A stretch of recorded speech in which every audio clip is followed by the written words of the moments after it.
Всем здоровенький! С вами Уася Забаубенский, и в ожидании горячих новинок октября, на которые обязательно будут обзоры, я продолжаю череду промежуточных видео с целью повысить активность на канале и просто порадовать свою, хоть и немногочисленную, но зато самую охуенную подписоту. Сегодня хотелось бы поднять тему таких отличительных особенностей современной игровой индустрии, которые больше всего меня печалят или даже вызывают легкое раздражение. У меня вообще мало что вызывает сильное раздражение, кроме будильника по утрам и теплой подушки, которую приходится переворачивать на холодную сторону, но через пару минут она снова становится теплой, и я не могу заснуть, вспоминая о всяких неловких моментах моей жизни. Ладно, начать хотелось бы с такой вещи, как тотальное помешательство на открытом мире. Разработчики просто одержимы идеей запихнуть Open World в свою игру. Такое впечатление, что в последние годы они соревнуются между собой, у кого больше размеры карты. И будто даже не задумываются, нужно ли это, чем заполнить огромное пространство, не вредит ли это динамике и оправданы ли вообще такие масштабы. Давайте поясню, что я имею в виду. Сам по себе сэндбокс это неплохо и во многих случаях полностью уместен и даже необходим.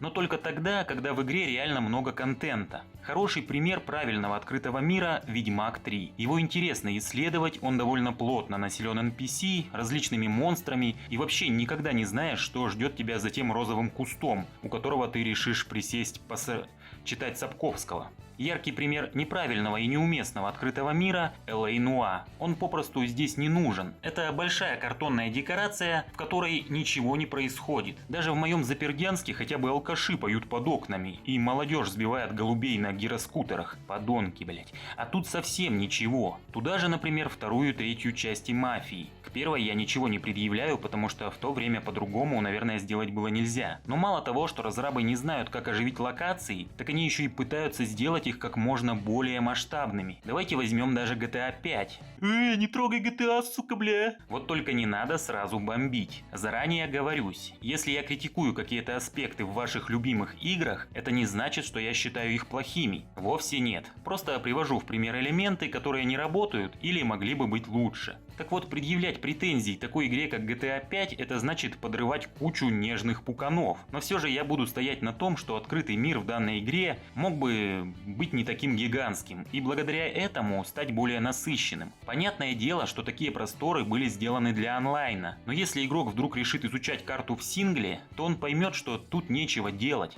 Собирать всякие там обломки инопланетного корабля, искать записки мертвой актрисы и свой второй носок, блять, сомнительная забава. Ну да ладно, GTA все-таки выезжает за счет других вещей и постоянно чувствуется ее огромный бюджет. Но есть у нас и такие нишевые игры, как, например, Risen 3, где погоня за размерами карты приводит к тому, что мы просто кучу времени убиваем на взъебывание туда-сюда по пустому миру. У студии нет денег, а Тинькофф не дает кредит, но трендам следовать приходится. И получаются такие вот безжизненные пространства, где просто приходится бегать из точки А в точку Б, как лесной болван, бля. Короче говоря, в такие моменты я скучаю по ламповым коридорным играм, где все действие сосредоточено на сюжете и нет ничего лишнего. Сейчас такие проекты просто на вес золота. Далее в моем списке бесячих вещей в играх идет неадекватная продолжительность сюжетной кампании. Нынче мы имеем либо слишком короткий сингл, что бывает не так уж и часто, кстати, либо напротив слишком затянутый, а вот это уже не редкость. Многие, помнится, ругали такую игру, как Орден 1886, за то, что она якобы проходится за 4 часа, причем без участия игрока. И пока ходишь на кухню заварить ролтон, по экрану уже ползут финальные титры. Но это, конечно же, неправда. И на самом деле, если не мчаться через всю сюжетку, как ужаленный в жопу Усейн Болт, то проходить ее придется 7-8 часов. И этого вполне хватает для такой игры. Будь она хоть немногим дольше, она бы адски надоела. Куда больше вопросов должны вызывать игры, которые чересчур уже затянуты. И тут мне сразу приходит на ум уже ранее упомянутый третий Ведьмак. Да ты охуел, горит жопа, блядь! Тихо, я еще даже не сказал ничего. Финальная часть трилогии о похождениях Геральта – это одна из последних игр, которая меня просто поработила, как в старые добрые времена задротской юности. Я даже счет времени потерял. Но проблема в том, что все геймплейные механики нам выкатывают уже в самом начале, и за первые 3-4 часа игры уже можно понять, какая она будет чисто в плане геймплея все оставшееся время. Я слегка утрирую, но по сути так оно и есть. Все тут работает по одним и тем же схемам, просто в разных вариациях. Это расследование по горячим подсвеченным следам, схватки с нежитью и куча собирательства.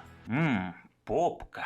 Учитывая нехилую продолжительность, все это повторяется из раза в раз и по 500 раз. Другое дело, что за всем этим стоит непередаваемый дух исследования, а также сюжеты-квесты, где мы реально влияем на события. Поэтому Ведьмак прекрасен, но слишком уж он большой. Дай бог часов за 80 его можно как-то осилить. И из этих 80 часов добрые 15-20 это рутина, которая нивелируется всем остальным замечательным, что тут есть, но без лишнего было бы лучше. И пусть бы мы имели игру на 60 часов, зато более насыщенную. Вряд ли бы кто огорчился. Нельзя оценивать игры по продолжительности. Мол, раз уж я заплатил деньги, купив диск в магазине или где угодно в цифровом виде, то она должна отрабатывать эти деньги тем, что я залипну в ней минимум на 50 часов. Это бред, потому что порой игра, которая идет 8 часов, может быть настолько захватывающей и продуманной в каждом элементе, что запомнится гораздо больше, чем 70-часовой сеанс в какой-нибудь гринделке. Это я сейчас не про Ведьмака, если что. Но таких игр сейчас становится все больше. Они впустую расходуют наше время, которое мы могли бы провести с пользой. Например, нюхая клей с друзьями в подвале.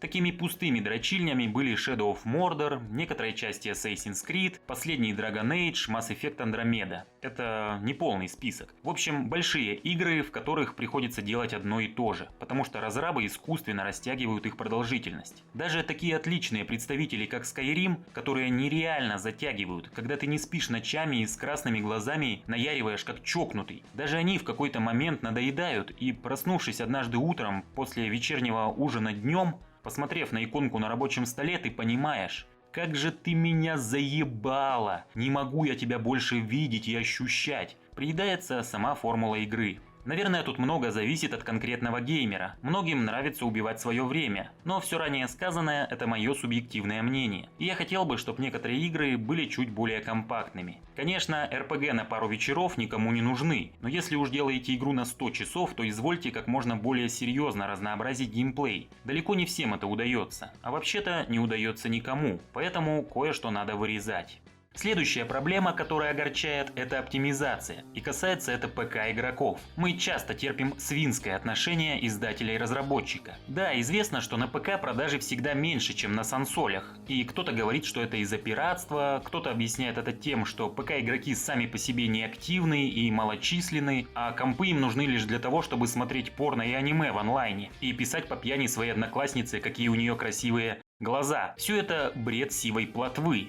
Хотя про порно правда, да и аниме тоже, но не суть. На самом деле геймеров на ПК хватает, и если игра качественная, то продажи скорее всего у нее будут нормальные. Несравнимые с теми, что на приставках, но издателю явно не лишние. Поэтому приложить какие-то усилия для нормальной оптимизации можно, и многие так делают, но почему-то далеко не все. Сразу вспоминается та дуля, что творилось с последним Бэтменом, технические проблемы и неоправданные требования в Assassin's Creed Unity, в Mafia 3 была куча косяков, ну и много еще примеров можно приводить. Это давняя история неуважения к ПК-боярам. То мы получаем тормоза на топовом железе, то управление какое-то совсем уж хуевое и приходится подключать геймпад, который до сих пор не у всех есть и не обязан в общем-то быть. Ну и конечно, нередко ждем портов с консолей. Бывает и больше года.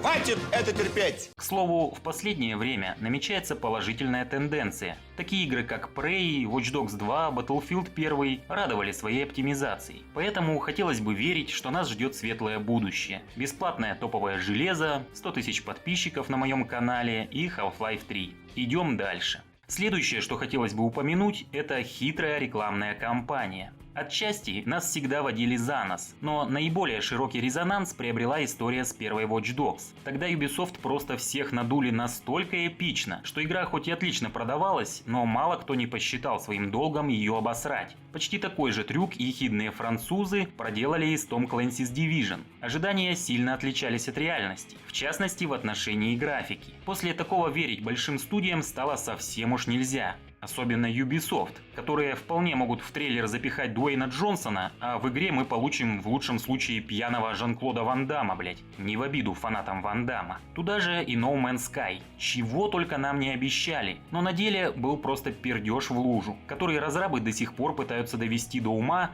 но нихуя не получается. Потому что говно уже не сделаешь малиновым вареньем. Даже всеми любимые CD Projekt Red неплохо так изъебывались при первых показах геймплея третьего Ведьмачка и удивляли всех невероятным графоном. В наше время нужно с осторожностью относиться к пиар-компании, особенно если игра совсем уж как-то невероятно выглядит. Всегда надо ждать подвоха в этой жизни. Например, если ваш батя увидел рекламу пива по телеку, взял деньги и сказал, что пошел за почтой. Тут наверняка какой-то подвох, и стоит сообщить мамке. Далее я не мог не отметить столь любимую крупными студиями вещь как DLC. Все мы понимаем, зачем издатель продает маленькие куски игры отдельно и порой за немалые деньги. Конечно же, ради лишней прибыли. А то вдруг какому-то продюсеру не хватит на топливо для своего Бугатти. Или он давно не пополнял роскошную коллекцию вин 90-летней выдержки. Такие вот житейские проблемы нам очень близки, поэтому мы несем денежку за DLC и радуемся покупке рваных ритус для героя в какой-нибудь РПГ, ведь они дают плюс 10 к ХП. Тут кто-то скажет: не хочешь – не покупай, дело добровольное. Чё тут ворчать? Все так. Но меня почему-то не покидает ощущение, что разрабы иногда намеренно режут свою игру, и на рынок поступает неполноценный продукт, в котором чего-то не хватает. И вот это чего-то мы потом получаем в DLC, спустя несколько недель или месяцев, и, конечно же, за дополнительную плату. На мой взгляд, откровенно алчная и наглая политика. К той же Мафии 3 предъявляли бы меньше претензий, если бы она вышла сразу со всеми дополнениями. Ближе к релизу и так многие элементы вырезают. Что-то лишнее, что не работает или на что жалуются тестеры. Но намеренная кастрация с целью через какое-то время продавать нам эти куски – очень сомнительная традиция. Но это выгодно, и поэтому разрабы идут на всякие ухищрения, лишь бы срубить капустки. К тому же есть такие DLC, как Uncharted Lost Legacy или два больших дополнения для третьего Ведьмака. И вот на них действительно не жалко потратить деньгу.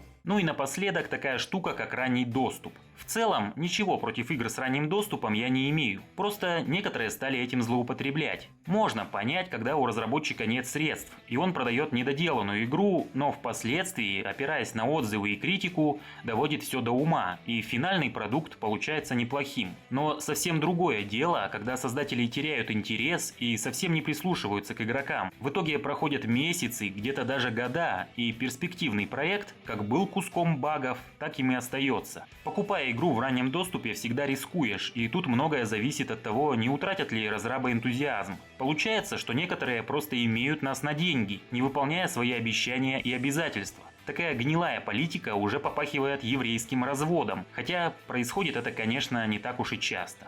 На этом, пожалуй, все. Пишите в комментах, что конкретно вас напрягает в играх. Ну и, конечно, оформляйте подписочку, ставьте жирного Лукаса, вступайте в самую веселую в мире группу ВКонтакте и помогайте мамке таскать пакеты с продуктами. С вами был Василий Забубенский. До скорых встреч! Cause I am whatever you say I am. If I wasn't, then why would I say I am? In the paper, the news, every day I am. Radio won't even play my jam. Cause I am whatever you say I am. If I wasn't, then why would I say I am? In the paper, the news, every day I am.